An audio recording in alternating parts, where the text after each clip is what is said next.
Hello అందరికీ welcome back to కాంతం కోడలు అనస్వల్ channel. మేము ప్రతి సంవత్సరం అత్తయ్యతో కలిసి అడ్డదిగులో పండుగ సెలబ్రేట్ చేసుకుంటాం. అలాగే ఈ సంవత్సరం కూడా అత్తయ్యతో కలిసి పండుగ సెలబ్రేట్ చేసుకుంటున్నాము. అందరికీ మా తరపున భోగి, సంక్రాంతి, కనుమ శుభాకాంక్షలు.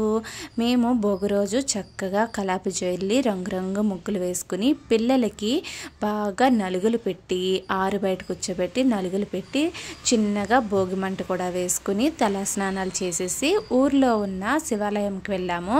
కొంచెం దూరమే, కానీ ఈ గుడికి నేను ఎప్పుడూ వెళ్ళలేదు, పెళ్ళైన 8 సంవత్సరాలు అయినా సరే వెళ్ళలేదని చెప్పేసి ఈ గుడికి అయితే వెళ్ళాము. ఉబ్బలింగేశ్వర స్వామి గుడి. అక్కడికి వెళ్ళి పూజ చేసుకున్నాము. సోమవారం పూట చక్కగా భోగి వచ్చింది కదా, అందుకనేసి గుడికి వెళ్ళి కొబ్బరికాయ కొట్టుకుని పూజ చేసుకున్నాము.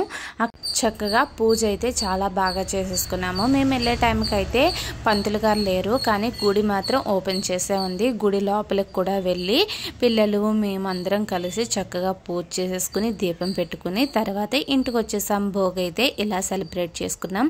తర్వాత రోజు సంక్రాంతి రోజు అయితే కలకూర అత్తయ్య వండుతున్నారు.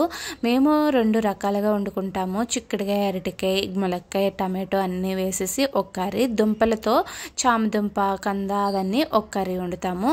నేనైతే గారెలు వండేస్తున్నాను. ఫస్ట్ పాకం గారెలు, తర్వాత నార్మల్ గారెలు చేసేసి ఇంకా అన్నీ దేవుడి దగ్గరికి సర్దేసుకుంటాము. పిల్లలకి పెద్దవాళ్ళకి అయితే ఇలాగా, మగవాళ్ళకి సింహద్రి అపర్ణ నామాలు అంటాం కదా, అలా పెట్టుకుంటాము. అంతేకాకుండా మా అయ్య గారి ఫోటో కూడా ఇలాగే పెట్టాము.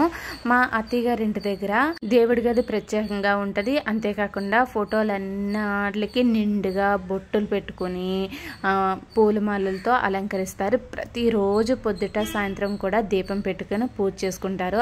సంక్రాంతి రోజు అయితే ఇలాగా మా పెద్దలకి, పూర్వీకులకి మొత్తం అందరికీ భోజనం పెట్టుకుని మొత్తం ఇంట్లో వాళ్ళందరం కలిసి కూర్చుని పూజ చేసేసుకుంటాము. సంక్రాంతి ఇలా చేసుకుంటాము. కనుమ రోజు అయితే నైవేద్యం పెట్టుకుంటాము. నైవేద్యం రోజు అత్తయ్య కోడిని కోసి బూరెలు, గారెలు అవన్నీ ప్రిపేర్ చేశారు. జస్ట్ సింపుల్గా చేసేసాము. కనుమ రోజు అయితే అమ్మ వాళ్ళ ఇంటికి బయలుదేరుతామని చెప్పేసి సింపుల్గా చికెన్ కర్రీ ప్రిపేర్ చేసేసాను. చాలా సింపుల్ ప్రాసెస్తో చేసేసి దాంతోపాటు మటన్ దమ్ బిర్యానీ చేసుకున్నాము. Mutton dum biryani, chicken curry, చక్కగా లంచ్ ప్రిపేర్ చేసేసుకుని భోజనాలు చేసేసి ఆ రోజు సాయంత్రం అయితే మా అమ్మ వాళ్ళ ఇంటికి బయలుదేరి వెళ్ళిపోయాము.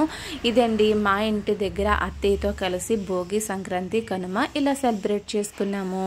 మీరైతే పండుగ ఎలా సెలబ్రేట్ చేసుకున్నారో కామెంట్ చేయండి. అలాగే ఈ వీడియో నచ్చితే కనుక లైక్ చేసి, షేర్ చేసి, సబ్స్క్రైబ్ చేసుకోండి కాంతం కోడలు అనస్వల్ ఛానల్ని.